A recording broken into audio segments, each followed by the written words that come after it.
بسم اللہ الرحمن الرحیم۔ عزیز طلباء، امید ہے کہ آپ خیریت سے ہوں گے۔ آج ہم قافیہ کا سبق نمبر 173 پڑھ رہے ہیں، جس کے اندر ہم فعل تعجب کی تعریف اور فعل تعجب کے صیغوں کی تحقیق اور فعل تعجب کے قواعد کے حوالے سے پڑھیں گے۔ چلتے ہیں اپنے سبق کی جانب۔ بسم اللہ الرحمن الرحیم۔ فعل التعجب ما وضع لانشاء التعجب وله صيغتان ما افعله وافعل به وهما غير متصرفين مثل ما احسن زيدا واحسن بزيد ولا يبنيان الا مما يبنى منه افعل التفضيل ويتوصل في الممتنع بمثل ما اشد استخراجه واشدد باستخراجه۔ ترجمہ دیکھ لیں۔ فعل و تعجب، فعل تعجب ما وضع لانشاء تعجب، وہ فعل ہے جو تعجب کو ثابت کرنے کے لیے وضع کیا گیا ہو۔ وَلَهُ صِيغَتَانِ، اور اس کے دو صیغے آتے ہیں۔ ما افعلہ وافعل به، ایک ما افعلہ دوسرا افعل به۔ وَهُمَا غَيْرُ مُتَصَرِّفَيْنِ، اور یہ دونوں غیر متصرف ہیں۔ مثل ما احسن زیدا واحسن بزید، جیسے کہ ما احسن زیدا، کیا ہی اچھا زید ہے، واحسن بزید، کس قدر حسین ہے زید۔ ولا یبنیان الا مما یبنى منہ افعل التفضیل، اور یہ دونوں صیغے انہی افعال سے بنائے جاتے ہیں جن سے اس میں تفضیل بنایا جاتا ہے۔ وَيُتَوَصَّلُ فِي الْمُمْتَنِعِ بِمِثْلِ مَا أَشَدَّ اسْتِخْرَاجَهُ وَأَشْدِدْ بِاسْتِخْرَاجِهِ،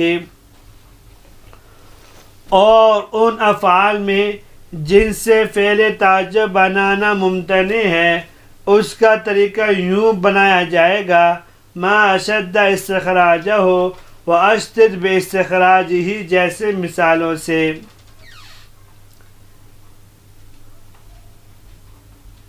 اور یہ بھی کہہ سکتے ہیں کہ پہچانا جاتا ہے ممتنع میں ما اشد استخراجہ و اشدد باستخراجہ کی مثل کے ساتھ۔ آج کے درس کے اندر جیسا کہ سبق کے شروع کے اندر بتایا تھا، ایک بات تو فعل تعجب کی تعریف ہوگی، ساتھ ہی فعل تعجب کی صیغوں کی تحقیق، اور دوسری بات فعل تعجب کے دو اہم قواعد۔ فعل تعجب کا لغوی معنی ہے نفس کا ایسی چیز کے ادراک کے وقت متاثر ہونا جس چیز کا سبب پوشیدہ ہو، اور اصطلاح نام میں فعل تعجب کی تعریف خود صاحب قافیہ بیان فرما رہے ہیں کہ ما وضع لانشاء تعجب، یعنی فعل تعجب وہ ہے جو انشاء تعجب کے لیے وضع کیا گیا ہو، نہ کہ تعجب کی خبر دینے کے لیے۔ لہذا تعجبت و تحیرت وغیرہ اس سے نکل جائیں گے، کیونکہ ان میں تعجب کی خبر دی گئی ہے جو پہلے آپ کو کسی چیز کے بارے میں ہوا ہے۔ یا یوں بھی کہہ سکتے ہیں کہ وہ فعل تعجب وہ فعل ہے جو تعجب ثابت کرنے کے لیے وضع کیا گیا ہو، جیسے ما احسن زیدا، کیا ہی اچھا زید ہے۔ فعل تعجب کے دو صیغے آتے ہیں۔ وَلَهُ صِيغَتَانِ، صاحب کتاب فرماتے ہیں فعل تعجب کے دو صیغے آتے ہیں۔ ایک صیغہ آتا ہے ما افعلہ، جیسے کہ ما احسن زیدا، اس میں ما استفہامیہ ہے، بمعنی ایو شیئن کے مضاف مضاف الیہ دونوں مل کر مبتدا بن رہا ہے، اور احسن فعل ماضی ہے، ہوا ضمیر اس کے اندر فاعل ہے جو ایو شیئن کی طرف لوٹ رہی ہے، زیدن مفعول بہ ہے۔ فعل اپنے فاعل اور مفعول به سے مل کر جملہ فعلیہ انشائیہ ہو کر مبتدا کے لیے خبر، مبتدا اپنی خبر سے مل کر جملہ اسمیہ خبریہ ہوا۔ یہ امام فرا رحمہ اللہ کا مذہب ہے۔ امام سیبوی رحمہ اللہ فرماتے ہیں ما بمعنی شیئن کی ہے، اس کی صفت محذوف ہے، موصوف اپنی صفت محذوفہ کے ساتھ مل کر مبتدا ہوا۔ احسن زیدن کی وہی ترکیب کر کے جملہ فعلیہ بنا کر مبتدا کے لیے خبر بنا دیں گے، جیسے شر احر ذانابن کی ترکیب تھی، اسی طرح اس کی بھی ہوگی۔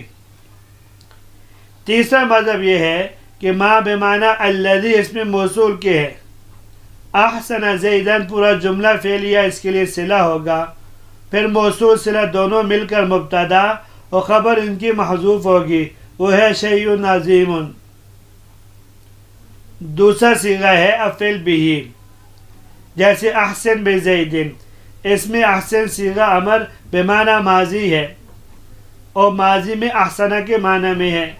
احسن فعل ہے، آگے بزیدن میں با زائدہ ہے، ہوا ضمیر راجع زید کی طرف جو اس کا فاعل ہوگا، فعل اپنے فاعل سے مل کر جملہ فعلیہ انشائیہ ہوا۔ وَهُمَا غَيْرُ مُتَصَرِّفَيْنِ، یعنی فعل تعجب کے صرف یہی دو ہی صیغے آتے ہیں، ان کے علاوہ نہ ان کا تثنیہ آتا ہے، نہ جمع آتا ہے، اور نہ مجہول، نہ مضارع، نہ امر، نہ نہیں وغیرہ۔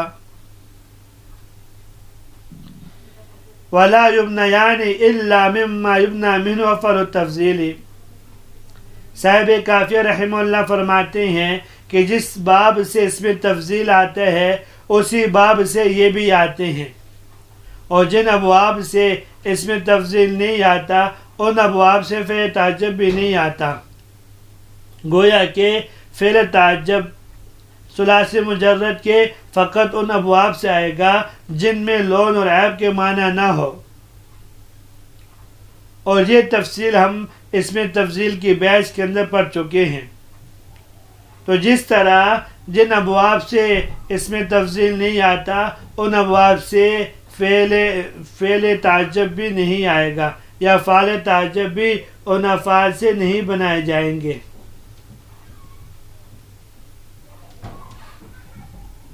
اور اگر تعجب کے معنی ادا کرنا مقصود ہو تو اس کا طریقہ یہ ہے کہ کسی ایسے لفظ سے جو شدت اور کثرت کے معنی پر دلالت کرتا ہو، فعل تعجب کے مذکورہ دونوں صیغوں میں سے کوئی صیغہ بنا کر اس کے بعد اس مصدر کو ذکر کر دیا جائے۔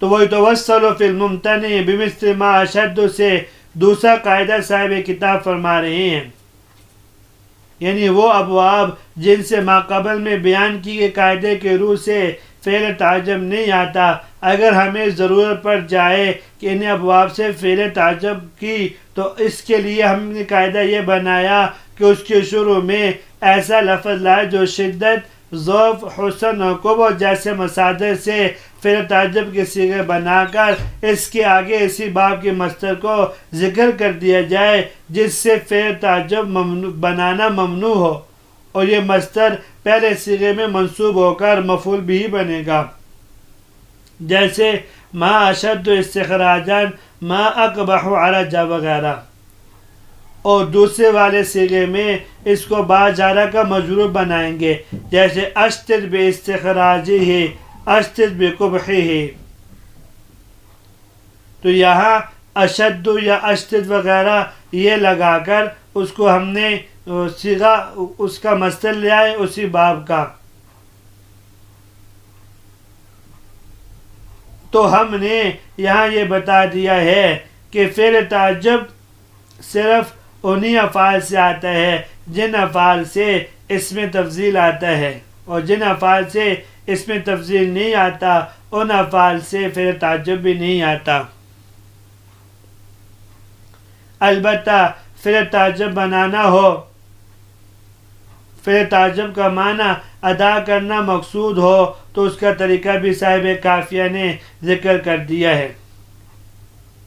خلاصہ یہ ہوا، آج کے سبق کے اندر ہم نے فعل تعجب کی تعریف پڑھی ہے، اور تعریف کے بعد فعل تعجب کے صیغوں کی تحقیق کی ہے، پھر ان کے ترکیب کے حوالے سے بات کر لی جس میں 3 مذاہب ہیں، اور تیسری بات یہ بتا دی کہ فعل تعجب کا صیغہ صرف ان ابواب سے آتا ہے جن ابواب سے اس میں تفضیل آتا ہے، اور جن ابواب سے اس میں تفضیل نہیں آتا ان سے فعل تعجب بھی نہیں آتا۔ ہاں اگر ان ابواب سے فعل تعجب کا معنی ادا کرنا مقصود ہو تو اس کا طریقہ بھی صاحب کافیہ رحمہ اللہ نے ذکر کر دیا ہے، جو ہم نے تفصیل سے آپ کے سامنے عرض کر دیا ہے۔ امید ہے کہ آپ کو آج کا سبق بھی سمجھ میں آ گیا ہوگا۔ اجازت دیجیے، یہاں تک آج کا سبق تھا۔ اللہ تبارک و تعالی ہم سب کی حامی و ناصر ہوں۔ السلام علیکم ورحمۃ اللہ وبرکاتہ۔